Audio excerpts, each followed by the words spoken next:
अस्सलाम वालेकुम वरहमतुल्लाहि वबरकातुहू। वालेकुम मोहतरम, ये मैं सलाम। पूछना चाहता हूँ कि अगर एक आदमी नमाज पढ़ के बाहर निकल रहा है और साथ दूसरा आदमी आ गया, या जमात के साथ पढ़ ली, जा रहे हैं, दूसरा आदमी आ गया, उसके पास कोई दूसरा आदमी नहीं है, तो वो जमात उसको ये सुना है कि हदीस के अंदर आता है कि नबी पाक सल्लल्लाहु अलैहि वसल्लम ने फरमाया कि तुम में से कौन है जो कुर्बानी देगा, तो दूसरे आदमी के साथ खड़े होकर नमाज पढ़ सकते हैं या पढ़ा सकते हैं?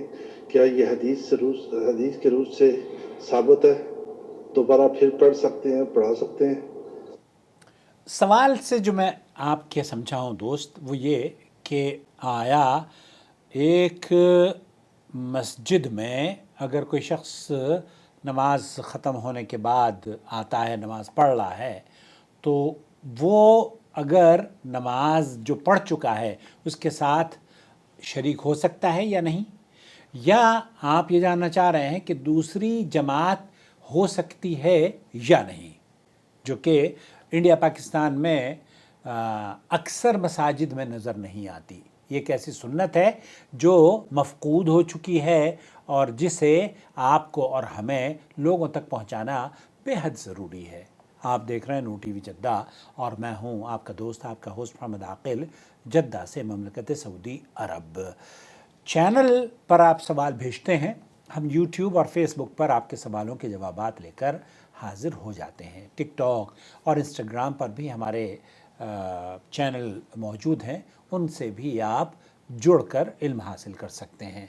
भाई, आप अगर सऊदी अरब में रहकर गए हैं, और जो खलीजी ममालिक में लोग रहकर जाते हैं वो तो बड़ी बेचैनी का मुजाहरा करते हैं, बल्कि उनके साथ तो ज़्यादती भी होती है इस मौजू पर, क्योंकि यहाँ सऊदी अरब में सारे के सारे हमारे मुल्कों के जितने भी लोग हैं, मक्का मुकर्रमा से निकल कर जब वो जद्दा के लिए आते हैं, ताइफ जाते हैं, मदीना जाते हैं, तो रास्ते में या जद्दा शहर के अंदर भी, या मक्का मुकर्रमा में ख़ुद, या हरम शरीफ के अंदर, या मस्जिद नबवी में जब नमाज ख़त्म हो गई है तो फिर अलग लोग नमाजें दूसरी जमातें अदा कर रहे होते हैं। तो भाई ये जानना चाह रहे हैं कि क्या ये सही हदीस से साबित है? जी हाँ, वो हदीस क्या है? इसके रावी हैं अबू सईद अल खुदरी रज़ी अल्लाह ताला अन्हु, और इसे इमाम तिर्मिज़ी ने, अल्लामा अलबानी ने इसे सही तिर्मिज़ी में नकल किया है और कहा कि यह हदीस सही है। कहते हैं कि जा रजुलन वक़द सल्ला रसूलुल्लाह सल्लल्लाहु अलैहि वसल्लम, एक शख्स आता है और नबी करीम सल्लल्लाहु अलैहि वसल्लम नमाज पढ़ चुके थे। फ़क़ाल अय्युकुम यत्तजर अला हादा, तो आप अलैहिस्सलाम ने जो सहाबा मौजूद थे उनसे पूछा कि इसके साथ कौन तिजारत करना चाहता है, इसके साथ कौन फ़ायदा हासिल करना चाहता है। फ़क़ाम रजुलन, तो एक आदमी खड़ा हुआ, फसल्लमा, तो आप अलैहिस्सलाम ने जब कहा कि इसके साथ कौन फ़ायदा हासिल करना चाहता है, कौन सदका देना चाहता है, कौन फ़ضल और सवाब हासिल करना चाहता है, तो एक आदमी खड़ा हुआ।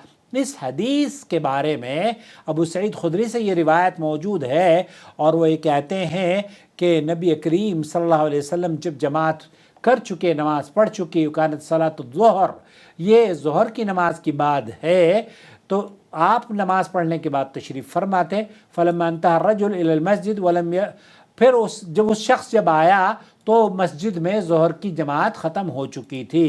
कामा युसल्ला वहदहू मुनफरिदन, तो आप अलैहिस्सलाम के सामने वो शख्स खड़ा होकर अकेले नमाज पढ़ने लगा। फ़क़ाल नबी सल्लल्लाहु अलैहि वसल्लम लिअस्हाबिही अय्युकुम यत्तजर अला हादा अय्यतसद्दक़ अला अलैहि, कि इसके साथ कौन सदका करेगा। फ़युसल्ली मअहू फ़तकूनु जमाआ, इसका मतलब ये था कि आप इसके साथ खड़े होकर नमाज पढ़ लेंगे तो आपको सदक़े का, नफिल नमाज का अजर मिल जाएगा और उसके लिए जमात का अजर मिल जाएगा। फ़यतफ़द्दलु अलैहि व युहसिनु लहू, तो आप अलैहिस्सलाम ने फरमाया कि ये इसके लिए अफजलियत हो जाएगी कि एक आदमी उसको जमात का फ़ायदा हो जाएगा और उसके लिए अजर में इजाफ़ा हो जाएगा। اور ایک دوسری روایت میں ہے یہاں اللہ کے رسول صلی اللہ علیہ وسلم نے فرمایا کہ الا رجل يتصدق على هذا فقام رجل فصلى معه، ای پھر ایک آدمی، اور وہ جو آدمی جس نے کھڑے ہو کر نماز پڑھی تھی، ان الذي قام وصلى معه وهو ابو بکر رضی اللہ تعالی عنہ، ابو بکر صدیق رضی اللہ تعالی عنہ۔ تو اس حدیث کے جس شخص کی بات کی جا رہی ہے نا، کہ آپ علیہ الصلوۃ والسلام نے جب اس سے کہا اپنے صحابہ سے کہ کوئی ہے جو اس کے ساتھ کھڑا ہو کر صدقہ کرنا چاہے، تو ابو بکر کھڑے ہوئے اور اس کے ساتھ نماز پڑھی۔ تو یہ فی الحدیث بیان فضیلت صلاۃ الجماعہ، یہاں جماعت کی فضیلت کے بارے میں بیان دیا جاتا ہے۔ یہ جو حدیث ہے، محدثین نے اس کو یا اہل علم نے اس سے بہت سارے مسائل اخذ کیے ہیں۔ ان میں سے ایک مسئلہ یہ بھی ہے کہ اگر کوئی شخص نماز پڑھ رہا ہے تو آپ اس کے ساتھ جماعت کر سکتے ہیں، اس کو اجر مل جائے گا اور آپ کی جماعت بھی، آپ کی بھی نماز ہو جائے گی۔ اور ہمارے یہاں تو اصل میں جو کنسپٹ ہے نا، دوسری جماعت ہونے ہی نہیں دیتے۔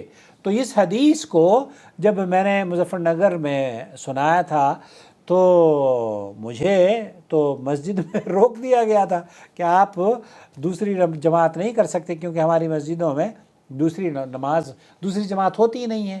حالانکہ صحابہ رسول کیا کرتے تھے، اور آپ سعودی عرب میں اگر رہ کر گئے تو سعودی عرب کی تمام مسجدوں میں ہوتا ہے، بلکہ اہل حدیثوں کی ایون مساجد میں اس پر عمل ہوتا ہے۔ ہمارے یہاں احناف کی جو مساجد ہیں ان پہ اب تو چونکہ متولی اور علماء اور مشائخ یہاں کا مزاج تھوڑا سا تبدیل ہوا ہے احناف کا، لیکن پچھلے زمانے میں واللہ میں 84 کی بات بتا رہا ہوں آپ کو، 84 میں مجھے مظفر نگر میں باقاعدہ طور پر روک دیا گیا تھا اور کہا آپ کو اگر اس طرح کی بات کریں گے تو ہم آپ کو مسجد سے نکال دیں گے، پھر آپ کو نماز بھی نہیں پڑھنے دیں گے۔ میں نے کہا نہیں مجھے پڑھنے دیجیے، کہ انہوں نے کہا کہ آپ کو بتائیے کہ حدیث کس حدیث کی کتاب میں ہے؟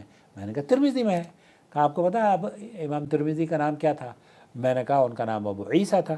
کہتے ہیں یہ تو آپ نے ان کی کنیت بتا دی، ان کا اصلی نام کیا تھا؟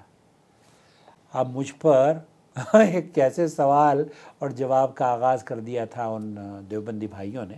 بہرحال اس سنت پر عمل کیجئے، اگر آپ کی جماعت چھوٹ گئی ہے مسجد میں تو دوبارہ سے جماعت کر لیجئے، اور جس نے نماز پڑھی ہے، جیسے ابو بکر رضی اللہ تعالیٰ عنہ نے ظہر کی نماز نبی کریم صلی اللہ علیہ وسلم کے پیچھے پڑھی تھی، اس کے باوجود اس صحابی کے ساتھ کھڑے ہو کر آپ نے اجر کمایا، اور اس کو آپ نے نفل نماز اپنی پڑھی، اور اس آدمی کی، اس شخص کی جو پہلے نماز پڑھ رہا تھا، اس کو جماعت کی فضیلت حاصل ہو گئی۔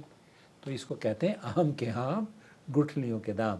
اس سنت پر عمل کیجیے، اور اس ویڈیو کو دوسروں کے ساتھ ضرور شیئر کیجیے، اور چینل سے جڑنے کا مقصد یہ ہے کہ اس کی نشریات کو آپ دیکھیں، لائک کریں، اور کمنٹ میں ہمیں اپنی رائے سے بھی نوازیں۔